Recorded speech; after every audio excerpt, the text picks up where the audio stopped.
The word of the Lord, we are more than conquerors. 2022 tukianza, wacha waweke hao majina na kila kitu, lakini watupatie jina la Mungu. Maana kwa jina la Mungu hili lazima kutaonekana na tofauti at the end of 2022. Lazima tofauti itaonekana kati ya sisi na wao. Wana Gospel Embassy, wakati tulianza hatukuanza tukiwa wengi hivi. Ni kwa sababu ya neno la Mungu ndio maana limetufanya tumefika mahali tuko. Na huyu Mungu wa Danieli, yule ambaye aliomba kwamba nafasi ya kujaribiwa, sisi tumejaribiwa. Wana Gospel tumejaribiwa, hatujajaribiwa. Matangazo yamewekwa katika mahali kwingine hayajawekwa. Lakini Mungu amekuwa mwaminifu, hajakuwa mwaminifu. Halo. Wacha wakae na majina yao, wakae na hizo pesa zao, wakae na kila kitu chao, lakini sisi tuko na Mungu wa mbinguni ambaye anatupatia ushindi, anayetufanya tunaonekana tofauti kati ya wengine wote. Aki simujiangalie tu, simuko smart. Angalia mwenzako mwambie, aki leo uko smart. Daniel alionekana tofauti kabisa na hao watu wengine.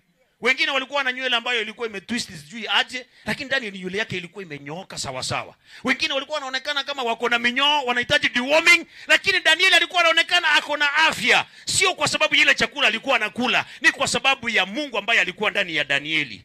2022 tunahitaji Mungu zaidi ya mambo yoyote. Halo.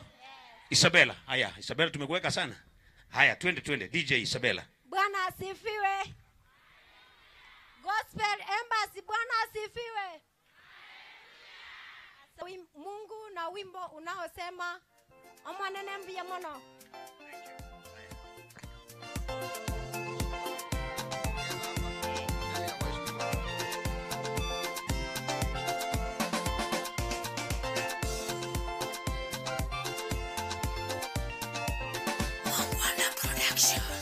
Omwanene mbia mono. Wandusi obasoku tatatiga kubake kageraye kwambuwereire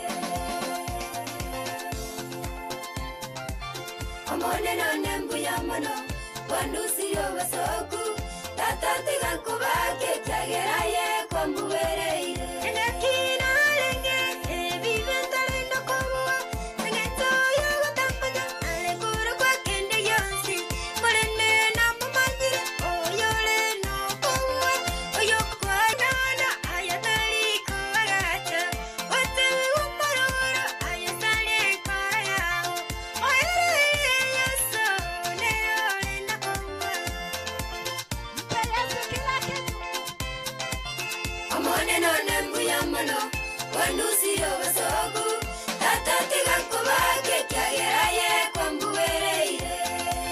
Marida